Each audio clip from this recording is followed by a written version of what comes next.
Just 3 months after the rape of a woman in a nature reserve in Darley Abbey, a man with a similar description had tried to rape a woman in a nature reserve in Spondon. Detectives investigating both were now searching for a way to link the two irrefutably. We were notified around that second offence very, very early on, and we had an overview and an oversight of what that investigation was. However, there were some distinct differences in terms of the victim profile. The second victim was older than the first victim. The location was very similar in terms of it was remote. The description of the offender was similar, but there were some anomalies that were in that, but that was predominantly around clothing and the way that the offender had presented himself. What we didn't want to do is link those jobs too early and create a potential panic.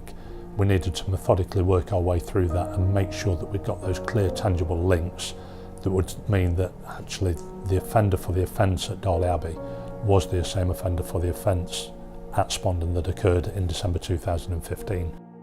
The team already had the DNA from the first offence and were now hunting for any forensic evidence from the scene in Spondon to link the two.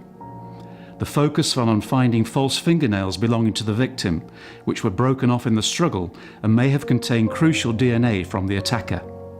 The victim had attempted to fight this male off, and these fingernails had become detached, so the possibility was that some of his DNA may be underneath these fingernails. So they were the main things that initially were considered so that we could potentially get an early idea who this person was. As well as hunting for the fingernails, crime scene investigator Steve also took a look in a bin close to where the attack had happened to find a few items of interest in there. Amongst the items in the bin were some drinks bottles, some food waste. Stuck to some of these dog waste bags was what I initially thought looked like bubblegum, which was sort of pink in colour, and obviously something that's been chewed in the mouth has a great potential for DNA of the person who's been chewing it. All my other evidence was brought back to the police station and stored here. The bubblegum in particular and the swabs from the drinks bottles we keep in the freezer. Other things that don't require freezing are just stored in our property store. Task force did turn up, did conduct a search, did find the fingernails. There was 2 fingernails found, and then an officer collected them from me at the scene to get them away off to the lab. Unfortunately, the results came back that there was no usable material underneath the fingernails. At that stage, it looked like a tangible forensic link between the two cases was not going to be made. So officers renewed their appeal for information from the public. They took the unusual step of producing a life-sized banner of the offender in the hope that seeing it up close might spark a memory for someone who might know who he was. We got a really good visual picture from the victim in terms of the size, the shape, the demeanour and the look of what the offender was.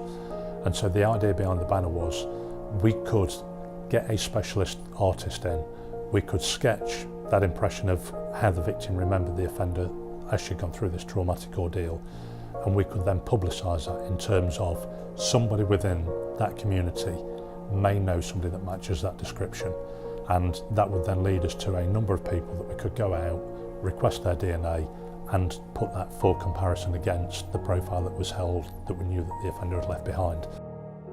The banner had an immediate impact and led to dozens of names being put forward, but none of those people provided a match to the DNA from the Darley Abbey attack.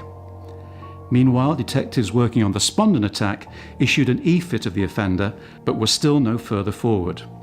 It was then that they started to review the items CSI had recovered to see whether there was anything that could provide a link.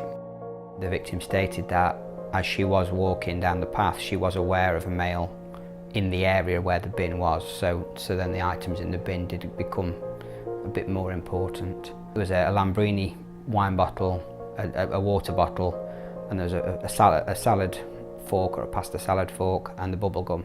So eventually they were all submitted for DNA profiling, and it was at that point that a DNA profile was recovered from the bubblegum, which matched another profile that was found from Darley Abbey. This gave us an actual forensic link between the two scenes, which immediately intensifies the investigation really. We've not just got 2 one-off events, we've got a particular person who we can link between one scene and the other. So obviously the key aim there is to identify this person, to stop them from repeating and doing this again.